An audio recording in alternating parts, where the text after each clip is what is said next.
I either win or I learn, but I never lose. And I thought, man, that is profound. If we're able to approach our life that way when things are going not as good as we expect, or we feel like it's a failure moment, that it's not a failure at all. It's just this wasn't a win, it was a learn.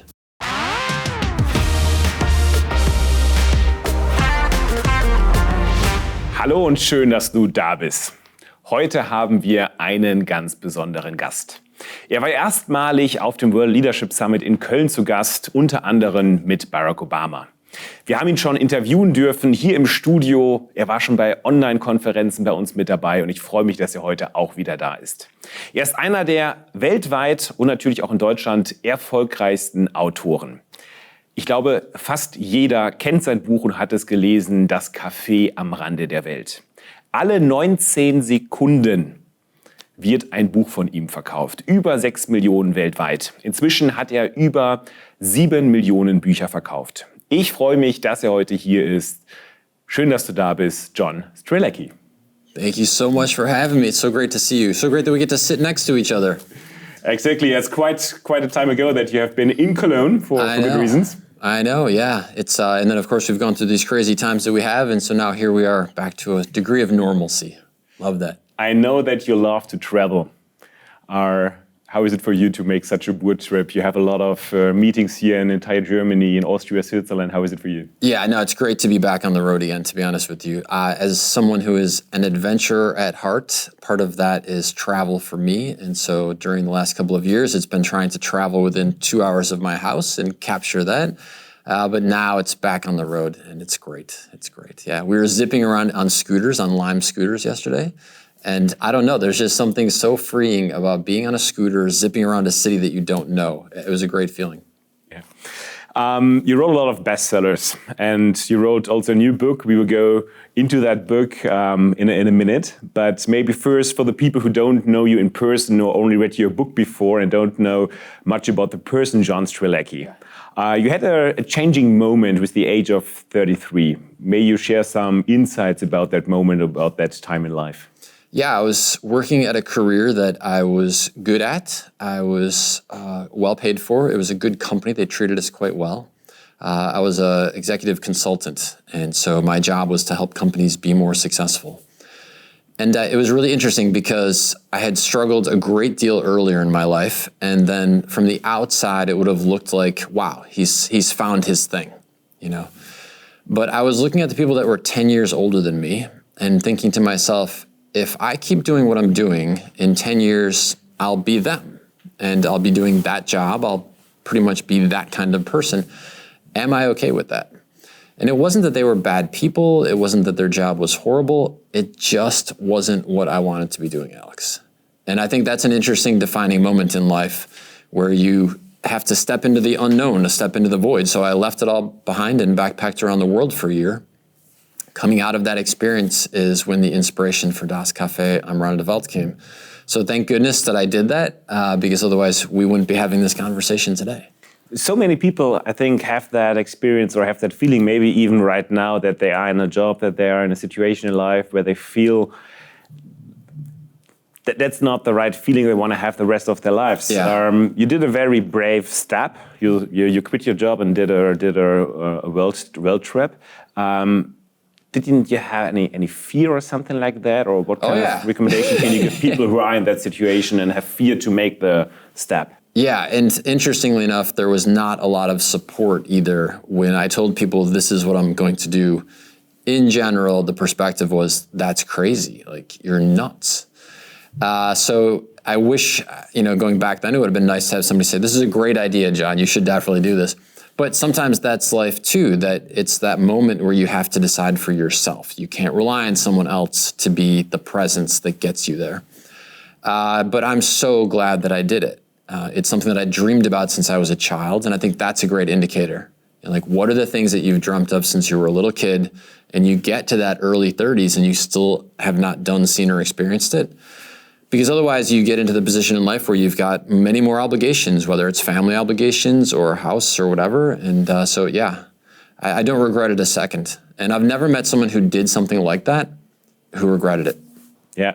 If you make the step, usually you get a gift after that. Totally. Yeah, it's almost like the universe is watching you and saying, okay, good job, Alex. You followed your heart. You took a step into the unknown. You displayed courage, and I'm going to reward you with something that you didn't even know was possible. And that was totally the case for me. You wrote a couple of bestsellers. Das Café am Rande der Welt is one of those.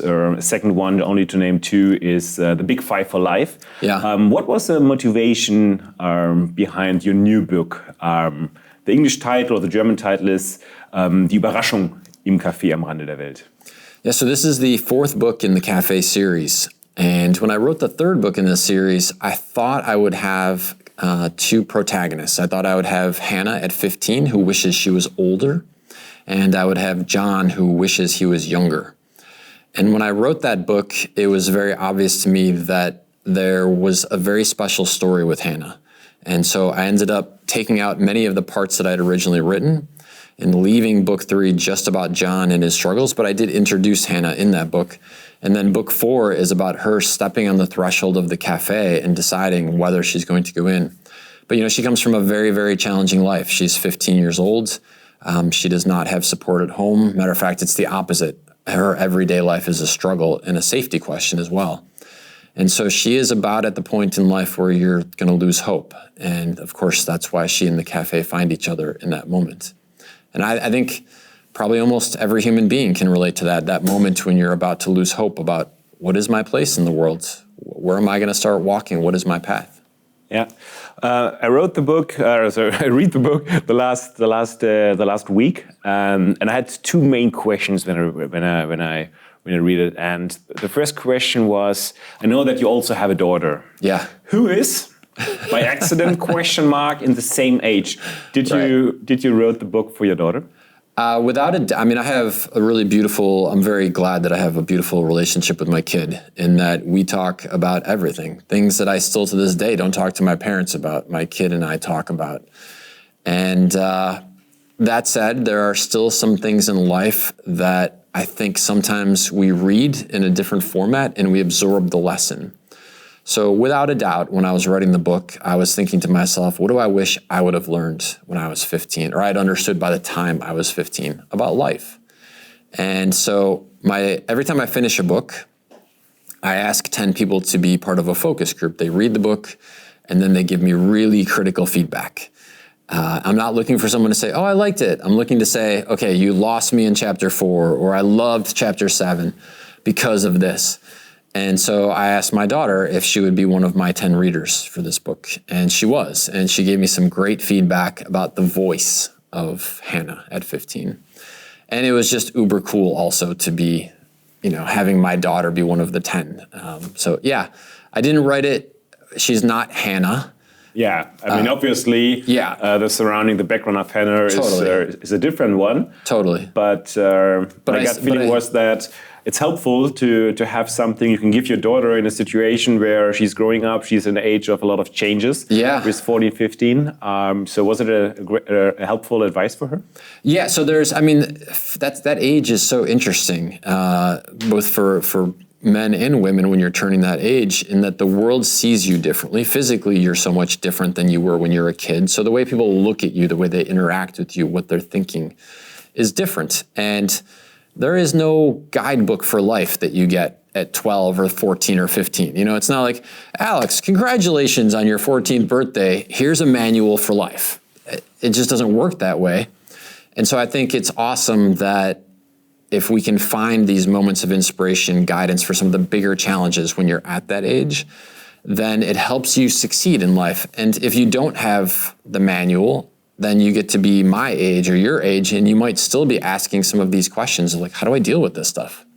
And so I think the book is applicable for everyone. I do think that there's going to be, I hope anyway, some very profound moments for people that are in the younger category. Yeah, I'm sure it will help a lot of young people to have a better understanding about the power they have in life. Because for me, this was the biggest part, the biggest point in the entire book, to really give the people the insight that they have much more power than they think they have. Yeah, it's so funny. I remember distinctly this moment in my life. I was in my 20s and I was doing an internship while I was in college. And I was traveling with one of the other guys, and we were talking about all the rest of the interns. And I was mentioning this one guy, and I was saying like, wow, he's just so confident and so like carefree and just seems to be enjoying life so much. And I said, I wish I was more like that. And this guy turns to me and he says, so be more like that. And honestly, Alex, it was like the first time ever in my life where I realized, wow, that's actually my choice. I think up until then, I just was accepting whatever life threw at me instead of being the captain of my own ship. And so I do hope that people that read the book at any age, but certainly at a younger age, realize, yeah, they are the ones starting to make these critical choices at 14, 15, 16, and they get to choose a life that makes them excited on a Monday morning. Yeah. The big question young people, but I think also older people have in life, they're like questions like, who am I? What is my place in life? What is the reason for being here? What is my purpose? Do you have a quick advice to people how to find out and how to answer these questions? So Hannah's questions on the cafe menu are a little different because everybody who walks into the cafe, Jessica in book 2 got different questions as well. And so Hannah's first question is, who are you? And it's interesting as you go through life in that same spirit that I was talking about, if you allow yourself to chart your own course, then you get to pick that. If you don't, then society will pick it for you. They will start to tell you what you should wear and how you should look and what type of jobs you should do and the things you should find funny. And so how awesome that you can have the awareness that actually I'm going to choose that for myself. Thank you. And I'll be comfortable in that skin also. Thank you very much.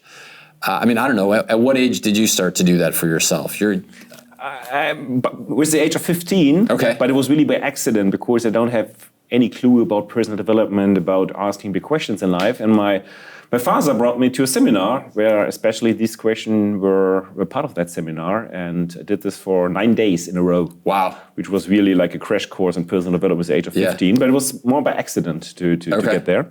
And I would love that everybody had the chance to read your book or to do such kind of seminar at that age. Yeah, I've often thought to myself that a fantastic life experience would be everybody at 18 getting a year to go backpack around the world, because it gives you such a sense of, first of all, how amazing the world is and how much more connected instead of different that we are. It helps develop your self-confidence, helps you make your own choices.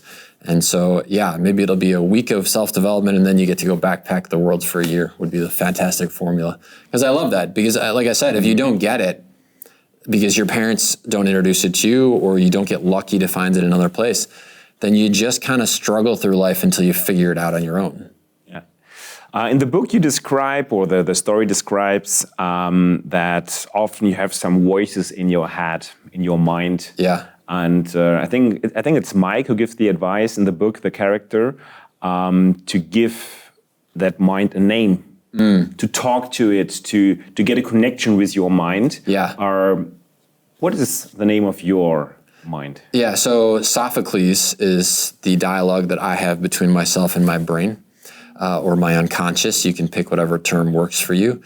This is something really fascinating in that I don't know about you or anyone else, but I know for myself, I was having a lot of mind chatter throughout my life. And in the cosmic algorithm of the universe, when you're thinking about what is the playbook for success in life, here's one that I've discovered that is absolutely, completely game-changing. That there does seem to be a connection between you and your unconscious mind / brain, because I don't know exactly which one it is.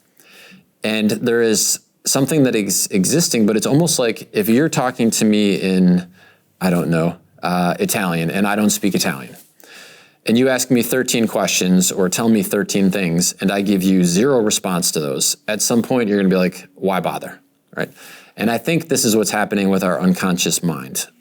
And so if, however, we actually start to pay attention to this a little bit, it's almost like gaining fluency in the foreign language or building a muscle, and that channel starts to become more and more wide open. Your unconscious mind is about, at least 7 to 10 to 100 times more powerful than your logical thinking mind. And we all have had moments like this where you're thinking about someone and then your phone rings and it's them, right? Or you're walking out of the house and you know you're forgetting something, but you can't remember what it is. And so you get in the car and then 4 kilometers down the road, you're like, that's right. That was the thing I was supposed to bring.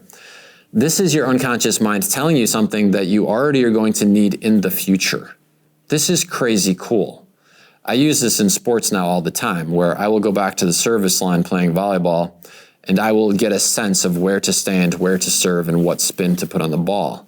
On the receiving side, I will see my competitor turn around to go back to the service line. Literally, Alex, they have not even turned around yet, and I'll get an intuitive ping that says they're going to serve middle deep this way. I wish I'd have known this back when I was playing at the height of my career. But that said, we can use this in business, we can use this in relationships, we can use this in all kinds of decision making if we start to open that channel, allow that fluency to build. And so I found that by naming your brain, it's sort of like having a conversation with another entity, and it works really good. Wow. Yeah. So, I mean, let me ask you, have you had that experience where, like, in our off conversations off camera, I get the impression that you do a really good job of trusting your intuition. Is that true? And is it something that you developed over time? When was there like a defining moment where you connected with that? Yeah, I think I've done a lot of seminars and I learned a lot of techniques who I think support that. And what I can tell you is that in periods of life or on days and weeks where I'm calm and connected to myself, this intuition is very strong, and I believe in that intuition and follow it, and I get positive results out of it. And there are times where I'm stressed, where I'm not so connected with myself, where it's difficult to hear the voice, or it's difficult to differentiate between, is this now the voice or is it intuition, or is it a fear which is telling me something? Yeah, and it's difficult to differentiate between the different voices. Yeah, I think that's the fluency piece. I think the closer we establish that connection, then those subtle nuances that you're talking about become more obvious to us. Because there's a very fine line between excitement and fear. And I actually mentioned this in the book when Casey is having a conversation with Hannah, that if you haven't had a lot to be excited about, that you can mistake one for the other. And I'll give you a perfect, easy example. So when I was boarding my flight to come here, I hadn't been on an airplane in quite a while. I hadn't been on an international flight in years. And so I was getting on the plane and I was putting my stuff up and I felt a tiny twinge of something. And I stopped for a second and I thought, is it anxiety or is it excitement? And it was so close that I had to think back, no, this is actually excitement. The anxiety is the mask and the rest of that, but the moment is actually excitement. And so I think that the finer we tune that channel, then the more aware we are of these subtle differences and the better of an asset it is to have this conversation. So one measurement is to get a connection to your unconsciousness in talking to your brain or talking to your thoughts and give it a name to make it more playful. Yes. What other measurements do you use in daily life to get a better connection? One is, so the name is a piece of that. And like I said, I think it's good to choose a name that is reflective of the relationship you want to have. So I chose Sophocles for wisdom. I think of the essence of this as it's a very wise guiding presence for me. And so the other thing that I would recommend is to be in a state of gratitude. Like literally, if I have one of those moments where I'm about to do something, I get the ping and I say, okay, got it. Like I should go left instead of right. And it turns out very obvious why that was the right decision. I will pause for just a second and say, thanks, Sophocles, appreciate that. And so I think it is just establishing a relationship, a state of gratitude, almost as if, I don't know, it could be like you're talking to a little kid. It could be like you're talking to a very wise person. I'll leave that to everybody who's watching to decide what their entity looks and feels like. But in the same way that you'd say thank you, like if you said to me, hey, John, when you're going around the corner here, watch out because there's a giant puddle. And I get to the corner, I see the giant puddle. I'll be, yo, Alex, thank you. I think it's that sort of kindness that you display to the essence that you're talking to. Yeah. What I see, maybe also especially for young people, also older people, that the thankfulness to themselves is not the biggest one. In the same way, it's okay that you don't know all the answers. And so ask questions. So if you're sitting there and you're wondering like, all right, I don't know, should I take this job? Is this a good opportunity? Should I leave where I'm at? Should I move to this new city? Take a little bit of time in a quiet environment and have a dialogue with your unconscious mind. And just allow yourself to ask that question and see what answers pop up. People often ask me, this ties to the question you asked earlier, like what's the path to figuring out who you are, what you want to do with your life? Asking the very first question in Das Café am Rande der Welt, why am I here? And do that in a quiet environment, a walk in the woods, something in nature definitely seems to help. And just seeing what answers come back to you. Now, the challenge is that we're so used to Google. Google, you get in and you type, why am I here? Bam, in a second, you've got 50 answers right there. And so we are very used to the instant feedback. When you're asking one of the major questions about life, realize that you may get a color the first time you ask that question. You may get a flash memory of something you haven't thought of in 15 years. But if you keep asking it, you're going to get more and more clues. And in aggregate, those clues are your unconscious mind telling you this is the path. Yeah. I mean, our slogan, it's in you. Yes. So maybe this is the answer often. So true. Search inside yourself. Yeah. You just described at the beginning of our conversation that with the age of 33, you have been in a position where you felt that you want to change something. Yeah. And when you described that, I remember I don't know which book it was or which number of book you wrote, the Big Five for Life, which is a concept about, maybe you can describe what the concept is behind and how, especially in these kind of situations, it can help you to find a new direction in life. Yeah, so it's fascinating how one moment in your timeline of life then ripples forward or cascades and has an impact on the rest. And so the Big Five for Life is based on an experience that I had in Africa when I went and did this backpacking adventure around the world. So had I have not done that, I never could have written the Big Five for Life book. And when you're in Africa, everyone talks about the African Big Five, and it's 5 specific animals that they want to see. And it becomes a mantra of the African experience, and people gauge the success of their African experience based on how many of the 5 they see. When I came back from my adventures, I had a very profound moment because I was asked to do a speech and I had no idea what I was going to talk about. And much like I'm talking about this connection to your unconscious mind, I distinctly remember I got this ping in my mind that said the Big Five for Life. And I thought, wait, what is that? I was thinking the African piece. But what dawned on me is that what if we were to look at our lives and plot our lives in a similar fashion? What if you and I had a conversation as friends and we said, Alex, what are the 5 things you most want to do, see, or experience in your lifetime before you die? The 5 things that if you did, saw, or experienced these, that you would say that your life was an unbelievable success by your personal definition of success. And what if I did the same thing for myself? I figured out my Big Five for Life. And then what if we took our individual resources, our time, our energy, our thoughts, and we focused them on these 5 things? Again, not because you told me I had to or I told you you had to, but because individually we said this is what would make an amazing life. And then we applied all these resources towards those 5 things, and that became our focus point for life. And so that was the essence of the Big Five for Life concept. And then I wrote it in the context of leadership, because I realized that if I was going to inspire as many people as possible, that the vast majority of us spend 70% of our awake life, Monday through Friday, at work, thinking about work, or doing work, or getting to work. So if I could bring this concept into the work world, where imagine an existence where you actually get paid to fulfill your Big Five for Life. Imagine a company that helped foster that. That to me would be nirvana. I mean, that's exactly what you guys have created. And you were working on that before we met. So this is a concept, a theory that says maybe it's possible to look at the whole idea of work in a different way. Yeah. So one concept behind the concept is that you share your Big Five for Life to make it transparent that everybody can support you in that you fulfill your Big Five. Do you want to share, maybe help you with that interview to promote your Big Five for Life? Sure, yeah. I mean, one of the things that is related to that, and then I'll share mine, is that if you're the only one who knows your Big Five for Life, it's very difficult for the cosmic algorithm of the universe to assist you. If, however, you're willing to put it out there, now all of a sudden the algorithm goes, oh, okay, let me connect you with Alex. Let me connect you with this person.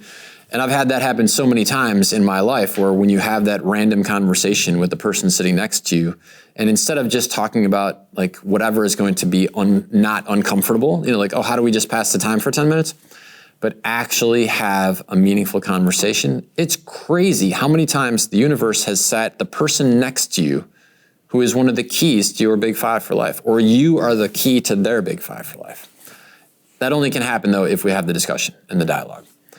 So number one on my list is to have a loving relationship with the people that are close to me. And I'll give you an example of the way that played out. So when I knew that I was going to be a dad, I started asking everyone, like, what's the best thing that your dad ever did for you? I asked women in particular because I knew I was having a daughter. I got such good advice, Alex, about building moments that would last in their memory. So traditions was a big thing that people said to me.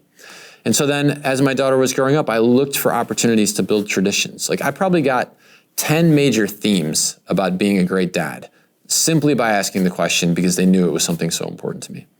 Number two on my list, travel the world. So thank you very much. You're helping me fulfill my big five for life by inviting me here to the studios in Germany.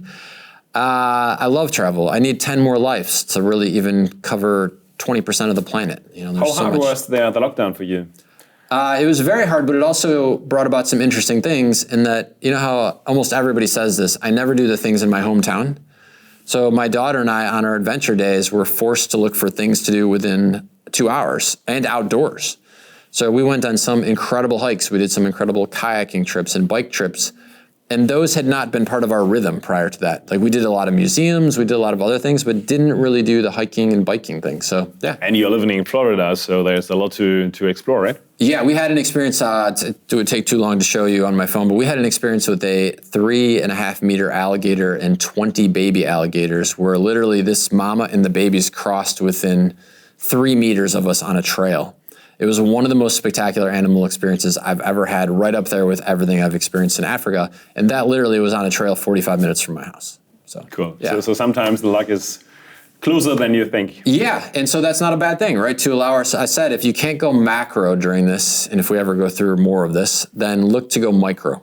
You know, it's not about stopping. It's finding ways to do what you love to do on a smaller scale if you can't go on the big scale. Number 3 on my list is to to master mind over matter. The example we were just sharing with naming your brain and, you know, establishing a connection with your unconscious. This opens up a pathway to do so much more in life and so much more effectively in life. And I think literally I'm just scratching the surface of what's out there. Can you repeat the? Yeah, mastering mind over matter. Mind over matter. Yeah. Thank you. Yeah. So on a super like, wow, this is kind of a crazy deep thought, John. This looks to be pretty solid, right? Or here, glass is a really good one. So this looks to be very solid, right? Except in truth, it's not solid. Glass is actually a liquid. It's just moving so slowly that it appears to be a solid. Everything, if you break it down, is composed of molecules, which are composed of atoms, which are protons, neutrons, and electrons, with a whole lot of space in between. If you had the ability to, if you knew how to, theoretically, because it's just a liquid, I should be able to move my hand through that just like I can with water. Like that is the far right reaching edge, or far left, I don't know which side of the bell curve, but it's the far reaching edge of what I think we are capable of if you can master mind over matter. I hope I live long enough to figure out more and more of that. So that's on my list. Number 4, inspire as many people as possible through the books that I write, through conversations like this. So thank you for helping me fulfill my big 5 for life. And the very last one, which is the one that everybody laughs every time they hear it, is to write a song that breaks the top 10 of the pop charts. No, you're joking. I'm not joking. I'm serious. And as an example of when you tell people, I have shared that in so many different settings. I can't tell you the number of professional musicians who have said, John, like we're in, we want to help you. Like if you're that serious about this, this is what we do for a living. I've had DJs tell me the minute you have it, we'll put it on the air for you. And that's what I love about the Big 5 for life. When you share them with others, people are inspired to help. What is still holding you back to have that number? You know, it's one of those that I feel like when it's the right time, I'll just know. And so there's been so many other aspects that I've been focusing on, but I think we're getting closer and closer, maybe for the movie project, actually. But wait, I'd love to hear your Big 5 for life if you want to share 1 or 5 or any of them. Oh yeah, I don't have the exact concept of Big 5 for life, but I have maybe the 3, 4, or sometimes 10 Big 5 for life. So it depends a bit on my situation in life. Yeah. They're a bit comparable to yours. I think I'm not the first person who's saying that. Traveling is a very big one. I want to see the world, the entire world, and I already had the chance to really see amazing cultures, meeting a lot of amazing people worldwide, and I want to continue. And there's so much to see. So yes, totally. I'm feeling you when you're saying that you need more than one life to do that. Yeah. Because we are living on such a beautiful planet. Yeah. And I want to see that planet. Any particular one spot off the top of your head that you're like, gotta do that before I die? South Africa is on the top of my list. I want to Okay. go to. I haven't been there so far. All right, so let's pause for a second for everybody who's watching. This is a perfect example. So Alex has just shared with me that he wants to go travel, and South Africa is on his list. South Africa is one of the places that changed my life completely. Literally, we're going to sit together today until I have you so ready to go. You have everything you need to know until you're just going to book it and go. Because that's the way it works when it comes to something that you're excited about, I loved as well. And so for whoever is watching this, if it relates to your big five for life, when you talk to other people and they have something similar, they're going to want to help you. All right. Yeah. Love that. Can't wait to talk to you about South Africa. Yeah, so, and it's, I think the other are quite comparable. I have three children, and I want to have a happy family. I want to support my children, that they really have a fulfilled life. Yeah. Or I want to have strong connections. I have a strong connection. I want to keep it, no matter what happens in the outer world. So this is for me a big one. Yeah. And also I want to create a platform that supports many people to have a fulfilled life. And I want to have the best experts here on the planet, in the show, on our events, in our online courses, in our education programs. I want to be the connector between a great community who wants to develop and the best expert in the world who supports the community. And thank you, John, for supporting my big five. I'm happy to. Yeah. Happy to. I actually love how that ties into your story of when you were 15 and your dad took you to an experience that changed your life in such a positive way. And here you are giving back to people of all ages by helping continue that story. That's awesome. Yeah.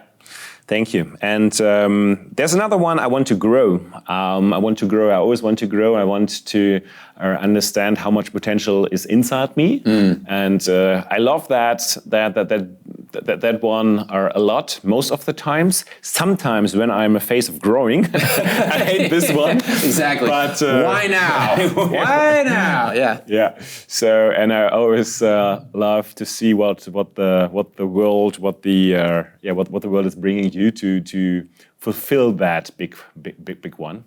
So I love growing most of the time. Yeah, I love that. I think it's the basement of being successful, being fulfilled.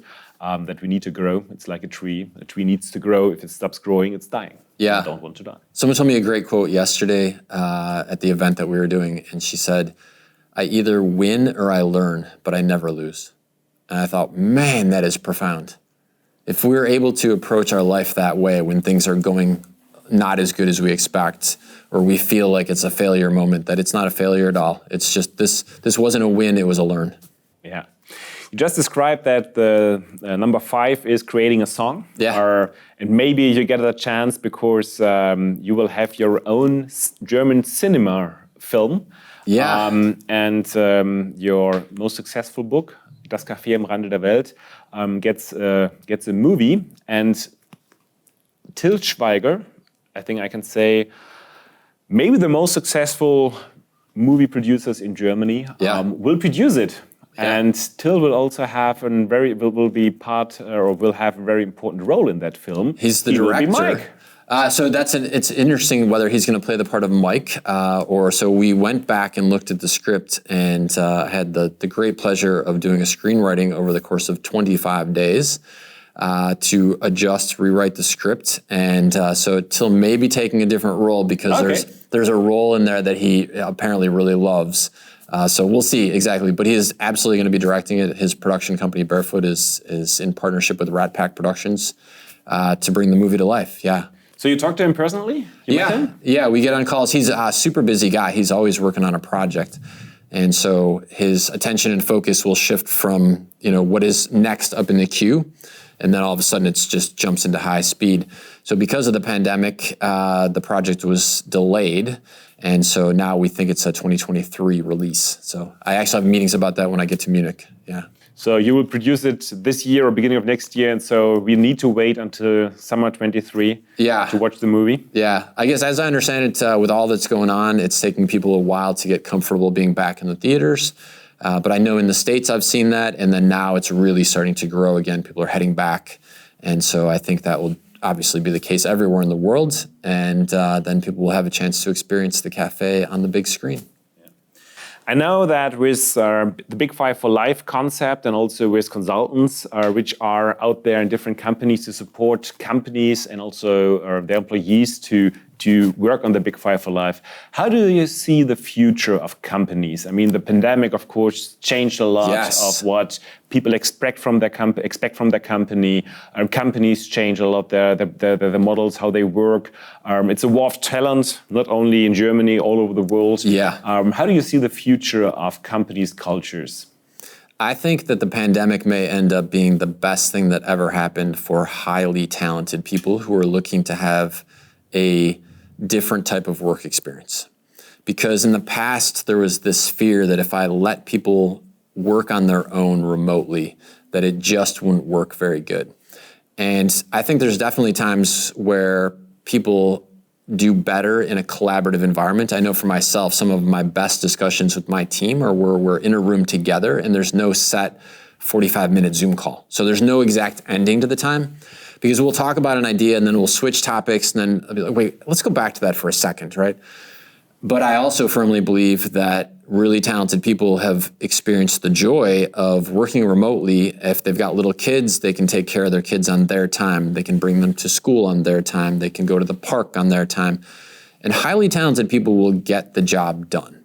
That's the part that everyone was so uncertain about, it seemed like. But I think highly talented people would have told you the whole time, of course we'll get the job done.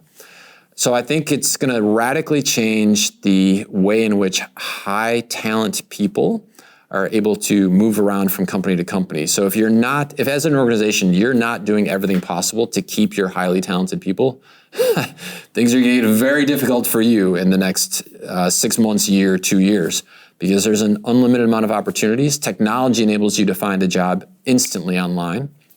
And if it says in the description, you can work from wherever you want, well, now it doesn't matter if that company is in Berlin and you live in Cologne. So that job market dynamic just changed dramatically. When you publish a book, we see the work and your intention of the last 1, 2, 3 years. So we already see the results of the last years. Is there already a project you have in mind you're working on, which we can expect in the future and we can already wait for? So I do not write on demand in terms of, I don't think to myself, it's been a year, therefore I should write another book. I very much wait until the story is blossoming inside of me and something says, this is a story to be told. I honestly thought in the writing of the 4th book here in the Cafe series that this might be it for the Cafe series, that I would close the arc on that. But in the process of writing it, an idea came to me which has continued to come back to me again and again. And it's the story of Casey. It's who is Casey? Where did Casey come from? Why did Casey discover the cafe in the first place? And how did she meet Mike? And so all of that backstory, I think, is really interesting. And so that may end up being the next book project that I work on. Who's Casey? How would you describe her? What is special about Casey? So she is so many different things. She's incredibly wise, right? So here she is, she's a waitress in the cafe, and at first glance you might just say, well, she's just a waitress in the cafe. But the wisdom and the genius and the compassion that comes from her is reflection of a much deeper story than just that's her job.